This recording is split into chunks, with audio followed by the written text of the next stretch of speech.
Hello, and welcome to Creative Resistance. I'm your host, Lisa Kramer. In this podcast, I seek to challenge societal norms and start complex conversations about ways to make a more just society with creativity, collaboration, empathy, and most important, a touch of resistance. Welcome to my first official episode. For now, it's just me, but this is the beginning of my journey. The world needs voices and people willing to challenge the status quo in creative ways that help others. Those people are out there, and I want to talk with you.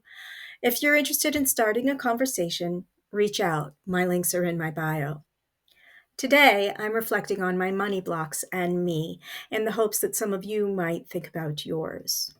Over the past few weeks, several coaches have pointed out my fatal flaw, the thing holding me back from achieving success. I have huge money blocks. I'm not going to lie. They're right.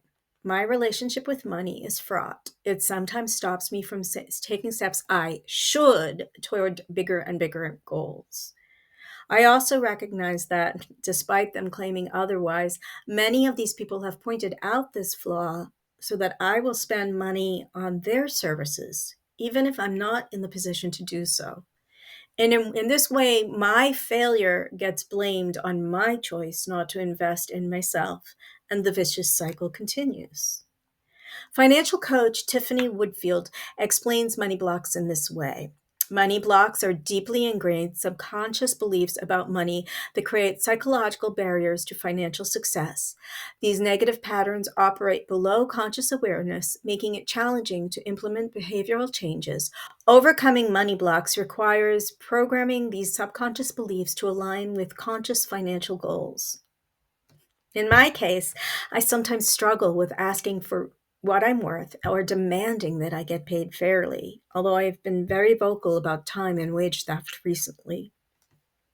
I struggle with the idea that you have to spend money to make money, which might mean going into bigger debt or denying my family in some way. I struggle with charging people who also have limited funds exorbitant amounts when success requires their hard work as well as mine. Finally, I struggle to say that my work can only be considered successful if it is quantifiable by numbers of people or money.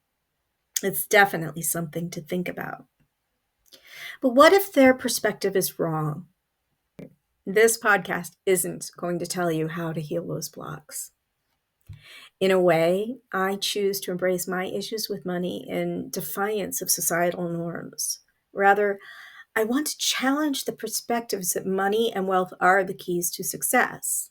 What if that attitude is the problem?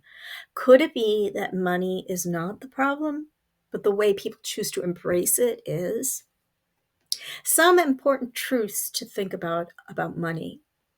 In a late capitalist society, people need money to survive. Money is not real. It's paper, although not even that nowadays, that represents the value that human minds have placed on items and services. The richest among us hoard money as if it increases their value, when in reality, their attitude contributes to the destruction of others and our world. It's abusive in many ways. This diminishes, in my opinion, their value as human beings. Money is equated with power, but people without money also have the power of their voices, purpose, passion, dreams, and creativity that I believe is more important. And that's what this podcast is all about. With shifts towards extremist right ideologies, it will be harder to make a living, let alone build wealth, as money flies to the top and never trickles down. Based on this list, we can see that the problem is not money. The problem is people who worship money and define success only in monetary terms. Money is not the root of all evil. People who cannot find value in anything else besides money can claim that title. So, what does this mean for me and my money block? Here's what I'm thinking. I, like everyone else, need money to survive. I would like to not just survive, but thrive. To me, that means being able to treat myself and my family to a comfortable home, trips, adventures, and a joyous life without constantly worrying about money. The unfortunate reality is that we are at all, or at least here in the United States, about to face more money troubles. Everything will become more expensive, and jobs are going to be harder to find. My strengths lie in writing, theater, creativity, education, and helping support the voices and dreams of others, especially those whose voices people in power want to silence. But when simply making a living is a huge challenge, those things often get pushed to lower priority. That doesn't mean that I will stop, though. It means that I will focus on defining success on different terms, not just financial ones. I will not focus on what other people think I should do or how much money they think I should be making, but on my definition of success. What is that definition of success?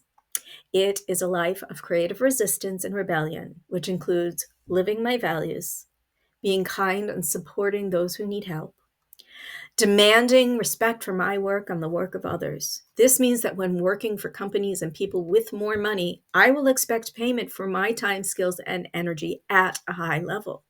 I will not work for less pay than I deserve so that I can offer my services at a lower price to people who deserve to live their dreams and to find success in their own terms.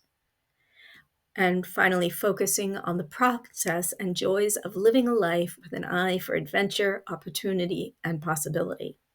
This attitude may not fill my bank account, but at least when I look back at it, I will have lived a life that I am proud of, and that means I will succeed.